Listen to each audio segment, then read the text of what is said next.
ये बंदा shark tank India season 3 के सेट पे आया और शार्क पीयूष की ही राइवल कंपनी में इन्वेस्टमेंट मांगने आया। थोड़े से ओवर स्मार्ट दिख रहे थे शार्क्स को, इसलिए 5 में से एक भी शार्क का इनको ऑफर नहीं मिला। हेलो एंड नमस्कार, मेरा नाम है भार्गव त्यागी और मैं बात कर रहा हूँ इंटेंस फोकस जिसको लेके आए वो मनीष भाई। ये मनीष भाई राजकोट से थे। इन्होंने बोला कि 30,000 करोड़ की इंडस्ट्री है आईवीआर इंडस्ट्री, जिसमें नॉर्मली 70 से 75% मार्जिन रहते हैं किसी बिजनेस के। अब इन्होंने design focused, design for everyone, बच्चा बूढ़ा जवान सबके लिए डिजाइन फोकस्ड आईवीआर ब्रांड बना। इनका मानना यह है कि ये खुद ही अपने जो आईवीआर है उसको डिजाइन करते हैं। अब लेकिन मेरा सवाल ये है कि बॉस आप खुद अगर अपने आईवीआर डिजाइन करते हो तो मेरे को बताओ किसको फर्क पड़ता है कि आईवीआर डिजाइन कौन कर रहा है, जब तक वो आईवीआर अच्छा काम कर रहे हैं, जब तक वो आईवीआर कंफर्टेबल है और जिस काम के लिए वो बने हैं, जिस प्रॉब्लम को सॉल्व करने के लिए वो बने हैं वो सॉल्व कर रहे हैं, तब तक क्या फर्क पड़ता है उसे कौन डिजाइन करना है कौन नहीं कर रहा है। आई थिंक यहाँ पे थोड़ा सा वो ऑफ ट्रैक चले गए और यहीं से ही उनकी पिच गिरने की शुरुआत होनी चालू हो गई। B2B सेगमेंट में ये अपने आईवीआर बेचते हैं, डायरेक्ट टू कंज्यूमर नहीं बेचते हैं। 3,000 से ज्यादा इनके पास रिटेलर्स हैं और 17 से ज्यादा डिस्ट्रीब्यूटर्स का इनके पास नेटवर्क है। थोड़ी सी पास्ट लाइफ की मैं बात करूं मनीष भाई की, तो वो 1200 रुपए पर मंथ से उन्होंने अपनी पहली जॉब की शुरुआत करी थी। उसके बाद हसल करके चांसेस लेके ट्राई मार मार के वो आज इंटेंस फोकस के को फाउंडर है। को फाउंडर मैं इसलिए बोल रहा हूँ बिकॉज 50% इक्विटी तो इन्होंने अपने इन्वेस्टर्स को दे रखी है, तो कायदे से को फाउंडर ही रहे because majority of the stakes तो इनके पास है नहीं। आइडिया इनके होने के बावजूद भी ये अपनी कंपनी के फाउंडर नहीं कहलाए जा सकते। थोड़ी सी सेल्स पे बात कर लें तो पिछले साल इन्होंने लगभग 8.25 करोड़ की सेल करी है और इस साल 14 से 15 करोड़ की सेल करने का एक्सपेक्टेड है। पिछले महीने मतलब सितंबर 2023 में 1 करोड़ की सेल करी है और 50% इनका ग्रॉस मार्जिन है और लगभग 30% इनका एबिटा रहता है। प्राइस की मैं थोड़ी सी बात करूंगा तो कंपनी का जो प्राइस है, जिस प्राइस पे ये चश्मे बेचते हैं वो मार्केट के एवरेज से ज्यादा है। ये टारगेट कर रहे हैं मिडिल ऑफ द पिरामिड वाली ऑडियंस को, जो 3,000 से 5,000 वाले चश्मे अफोर्ड कर सकती है। अब इसमें छोटी सी प्रॉब्लम ये है कि बॉस इस सेगमेंट में, इस प्राइस पॉइंट में अगर आपको कोई प्रोडक्ट बेचना है या मान लो अपना आईवीआर ही बेचना है तो उसके लिए बहुत ज़्यादा ज़रूरी है कि आपका एक स्टैब्लिश्ड ब्रांड होना चाहिए जिसकी वजह से मार्केट से पुल आता हो। बिकॉज पुश करके 3 से 5,000 का चश्मा तो आप नहीं बेच सकते, जबकि मार्केट में cheaper alternatives like Lenskart the giant already मौजूद हैं। तो आपको अपना ब्रांड बिल्डिंग पे सबसे ज़्यादा फोकस करना चाहिए। लेकिन मेरे को लगा कि पूरी पिच में इनका ब्रांड बिल्डिंग मार्केटिंग से लेके कोई डिस्कशन नहीं हुआ। इनका मैक्सिमम डिस्कशन मेरी प्रोडक्ट का क्वालिटी, मेरे प्रोडक्ट के डिजाइन, मेरे प्रोडक्ट की क्वालिटी, मेरे प्रोडक्ट के डिजाइन पे ही रहा है। इन्होंने ब्रांडिंग के मामले में अभी तक कुछ नहीं सोचा। इनसे कोई भी सवाल पूछो तो ये बोल देते थे कि हमारे पास तो पैसे ही नहीं, हमारे पास तो रिसोर्सेज ही नहीं है, हमारे पास ये नहीं है, हमारे पास वो नहीं है, इसलिए हम ब्रांड बिल्डिंग नहीं कर पा रहे।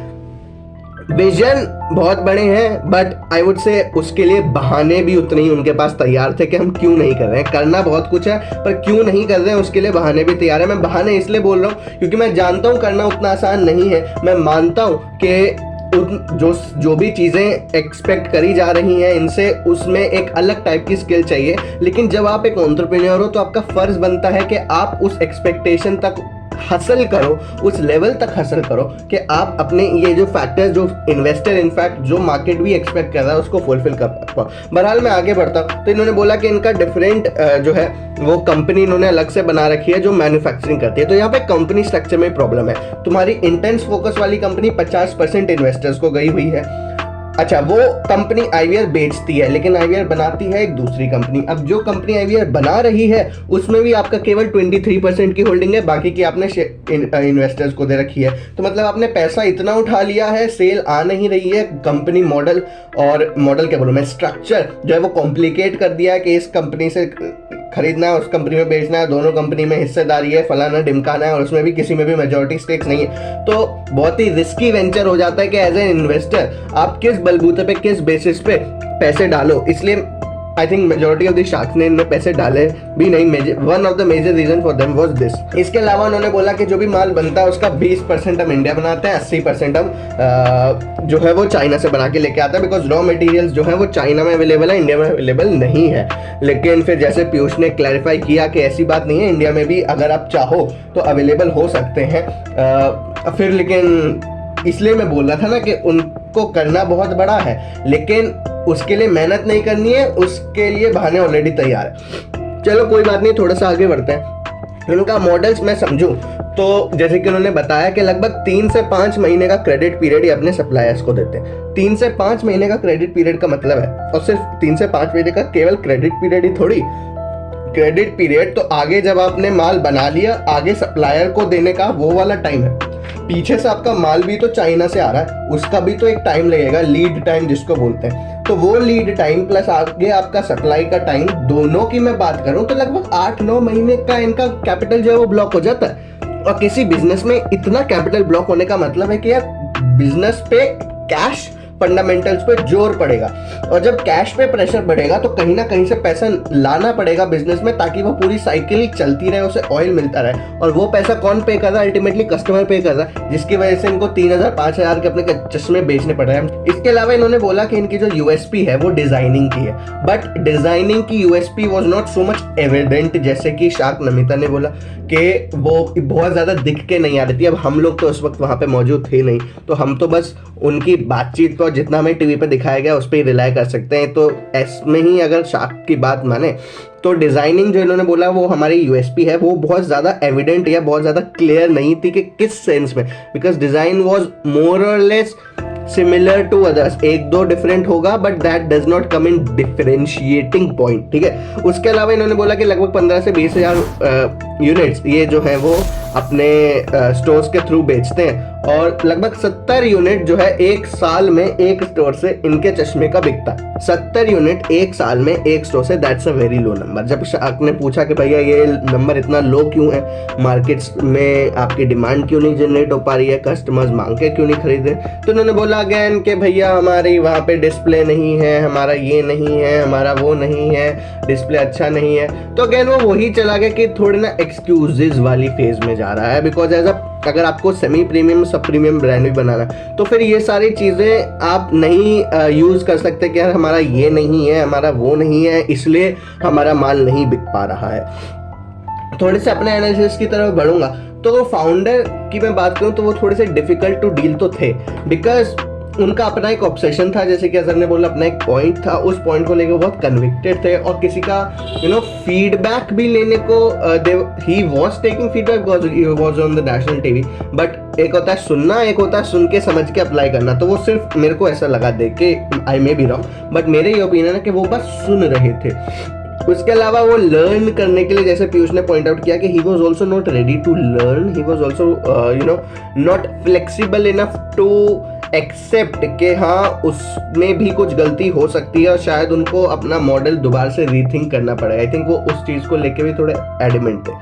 कंपनी स्ट्रक्चर की तो मैंने आपको बात करी ही, और एबिटा की मैं बात करूँ तो जैसे कि मैंने बताया कि इनका जो है क्रेडिट पीरियड इतना हाई है, तो लगभग 1/3 ऑफ द पैसा इनका हमेशा वो 8-9 महीने का वर्किंग कैपिटल ब्लॉकेज की वजह से हमेशा अटका ही रहेगा, हमेशा बिजनेस में इन्वेस्टेड ही रहेगा। तो मतलब ये जितना बड़ा बिजनेस बनाएंगे इनको पैसा भी उतना ज़्यादा बड़ा बनेगा एट अ स्केल। तो वो वाली बात आती है कि स्केलेबिलिटी इशूज हो जाते हैं, बिकॉज अभी इनका 15 करोड़ का धंधा है तो 5 करोड़ लग गया, इनको 150 करोड़ का धंधा बनाना तो 50 करोड़ लगाना पड़ेगा।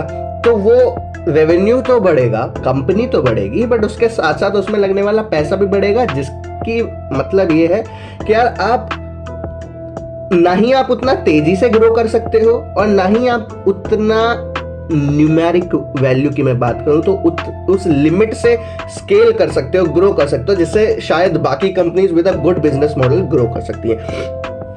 This was his another very big I would say red flag। दूसरा मैं बात करूंगा जैसे कि लास्ट पॉइंट है मेरा कि जैसे कि अमित ने बोला कि pan India coverage versus geographical coverage. जो पॉइंट ये था कि आप इन्होंने जैसे बोला कि हमारा माल इतने दुकान पे पहुंचता है, वो स्टॉक आउट ऑलरेडी हो चुका होता है, इसलिए हमारी यूनिट्स बिक नहीं रही हैं। तो भाई साहब आप उतने पैर फैलाओ ही मत। हमारे हिंदी में कहावत है ना कि पैर उतने फैलाओ जितनी चादर हो। तो आप उतने ही जगह पे माल सप्लाई करो जहां पे आप जहां पे आप स्टॉक आउट होने से पहले ऑर्डर उसका बंदे का, आपका जो सेल वाला जो बंदा है, जो आपका जो जितने भी आपने रिटेलर्स वगैरह बोले, वहां तक आप माल आसानी से पहुंचा पाओ विद दी कंसिडरेबल टाइम। अब मैं मान लीजिए दिल्ली में बैठ के कोई सामान बना रहा हूं, मुझे राजकोट तक अपना माल अपने रिटेलर को भेजने में 15 दिन लगेंगे, तो अच्छा है ना कि मैं राजकोट का रिटेलर पकड़ूं ही नहीं, मैं अपने आसपास गुड़गांव, फरीदाबाद, नोएडा, ग्रेटर नोएडा, गाजियाबाद वगैरह के पकड़ लूं, ताकि मैं यहाँ पे 15 दिन के टाइम को शायद मैं कुछ घंटों में या मान लीजिए 3 दिन 4 दिन में कवर कर दूं। तो मेरा स्टॉक रोटेशन जल्दी हो सकता है, मैं उनको सर्विस अच्छी दे सकता हूँ, प्लस मेरा स्टॉक आउट होने के बाद जो मेरा वो होता है ना कि मेरा माल मांग रहे थे पर मिला नहीं क्योंकि टाइम पे पहुंचा नहीं, वो वाली सिचुएशन खत्म हो जाएगी। तो बहरहाल ये सारे पॉइंट्स थे जिसकी वजह से मनीष भाई को 5 में से एक भी शार्क ने इन्वेस्ट नहीं किया and he went empty handedly. यहाँ से बिजनेस लेसन्स तो मैंने आपको दिए ही दिए, और इस स्टार्टअप इंटेंस फोकस की मेरी केस स्टडी भी और जो मैंने एनालिसिस अभी आपको दिया है वो भी यहाँ पे खत्म होता है। तो मेरी विनती ये है कि आप इससे सीखें और अपने बिजनेस में ये सारी लर्निंग्स अप्लाई करें, ये गलतियां करने से बचें। तो with that note, that's all for today. Thank you and have a nice day.